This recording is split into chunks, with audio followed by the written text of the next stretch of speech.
Hi folks, welcome to the Prepared Homestead. This is Travis. Thank you all for stopping by to watch. Well, yesterday apparently was some kind of important day in the political sphere. I was busy all day yesterday doing work here in the homestead, doing a little fixing up, remodeling, getting things ready, right?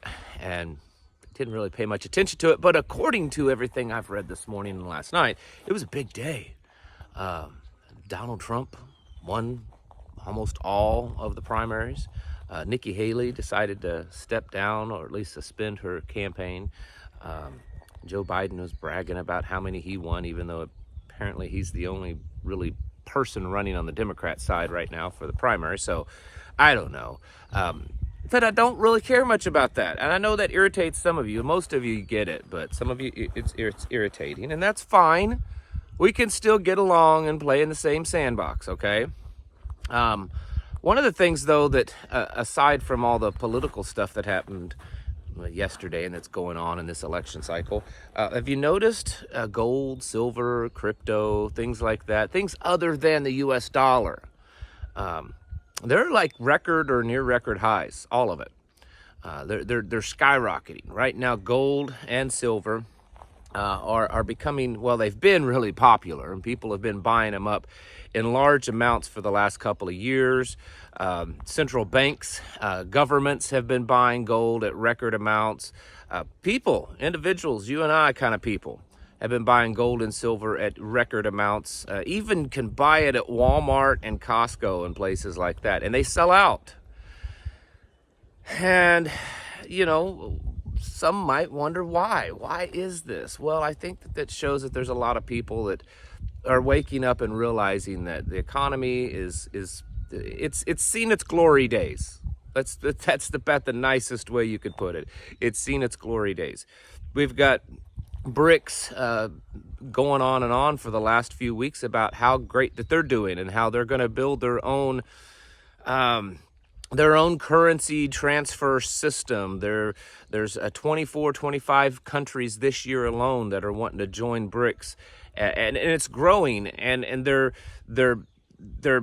purchasing power and their just the overall wealth of the BRICS nations are becoming very much equal to the West, the G7, and so all of this is kind of coming together. And it's showing the weakness in the U.S. dollar, the weakness that you and I have known about for a long time. A lot of this weakness comes from just the ridiculous amounts of debt. I mean, we're talking $1 trillion every 100 days right now, and it's increasing. So it's not going to stay $1 trillion every 100 days in debt. It'll go up from there. 1.2 trillion, 1.5 trillion, 2 trillion.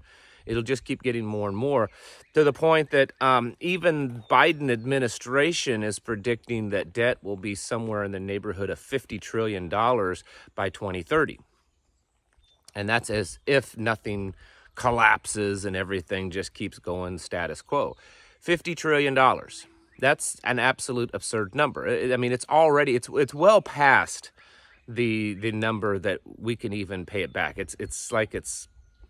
It's almost meaningless anymore. I mean, it's not, but it's such an insane number that can never ever be repaid. And it's getting to the point that no one even wants it. At one point in our history, as much as it mattered, it almost didn't matter because there was plenty of countries that were willing to buy up our debt.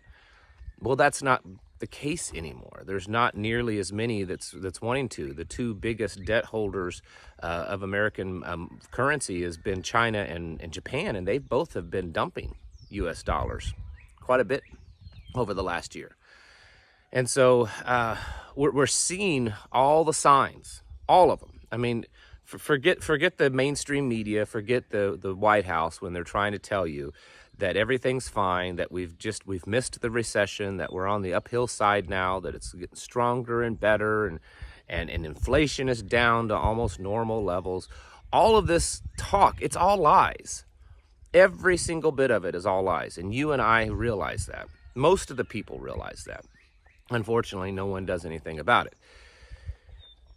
But you and I need to be doing something about it for ourselves. when we start to see this kind of stuff, when we start to see, you know, gold and silver and crypto and other currencies and just skyrocket, when we start to see more and more debt, when we start to see other countries around the world more and more, and this has been happening for a year now, but it's picking up speed, say that we don't really have any interest in using the U.S. currency anymore. I mean, already China and Russia have pretty much stopped using U.S. dollars when it comes to transactions between the two of them.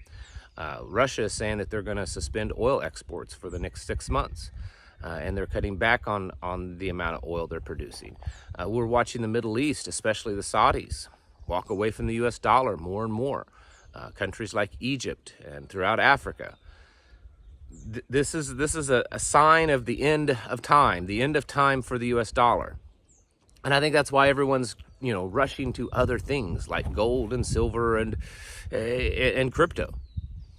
And as much as probably most of you find yourself in a situation like myself where you just don't have, you know, the funds to just dump into these types of things, we should probably at least consider them. Now, right now, it's probably not the most opportune time to buy gold and silver because it's at a peak, or it's at record or near record highs.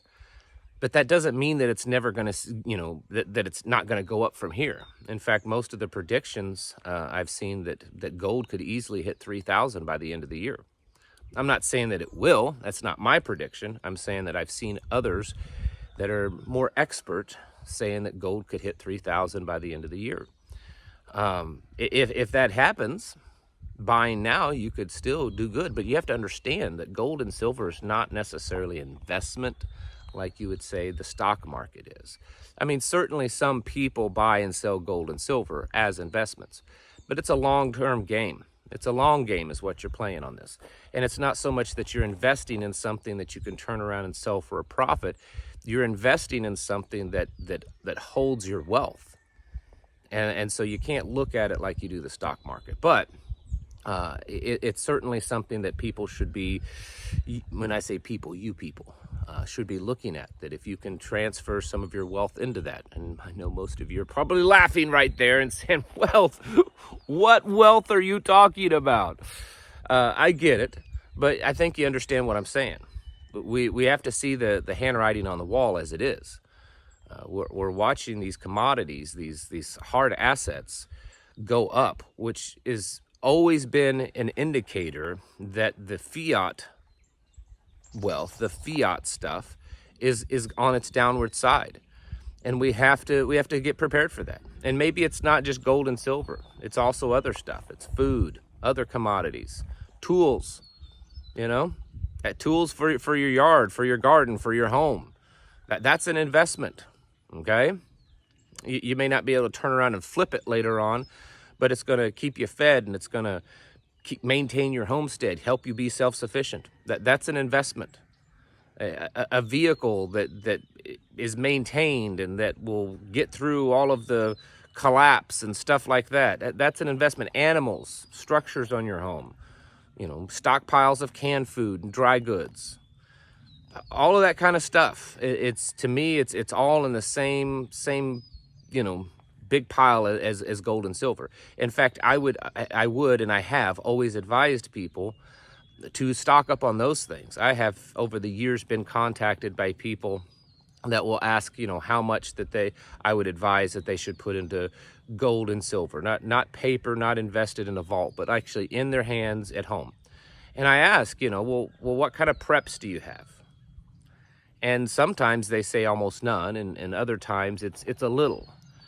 And I'm telling you, if as a prepper, as someone that sees what's happening and is trying to prepare for it, if you're starting off by buying gold and silver and crypto, well, you can't eat gold and silver and crypto. And when you're starving to death, that gold and silver is just as worthless to you as those Federal Reserve notes, because you can't eat them. And so you need to think about this level-headed. And if you don't have medical, if you don't have food, water, if you don't have a way to defend yourself and protect what you have, if you don't have the means to grow more food, produce more, to be self-sufficient, if you don't have the books and the skills and the knowledge and the tools that you need to do that, then you probably should be looking at those things first. Now, I'm not saying don't buy gold and silver. I'm just saying that those are the first things you should do. And then you can turn to things like gold and silver.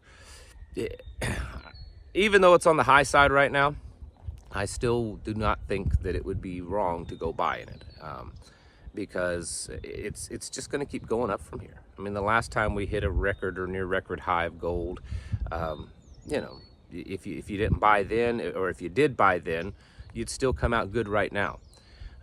All of this is signs that the U.S. economy and the U.S. dollar is on the downward side. It's sliding south. And add this to all the other things going on in our world today that are also all indicators that things are collapsing, and it paints a pretty good picture of what we're in for. And so that's why we have to be continually preparing.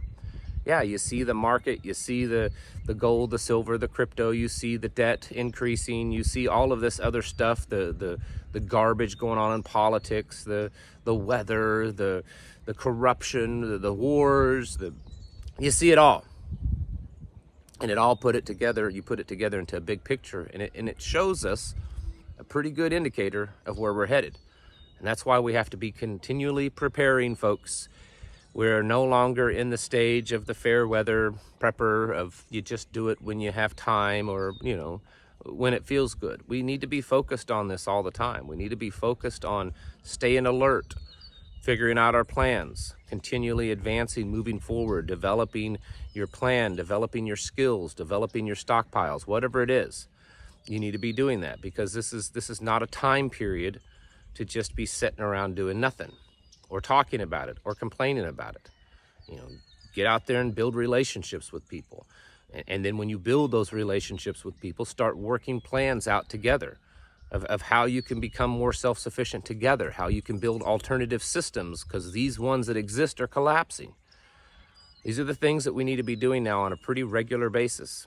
It's not a time to be sitting on the sidelines, you know, taking a break. We need to be active, and you need to be getting busy. Folks, it's time to get your houses in order and to prepare yourselves mentally, physically, and spiritually. Thanks for watching, and I'll catch you in the next video.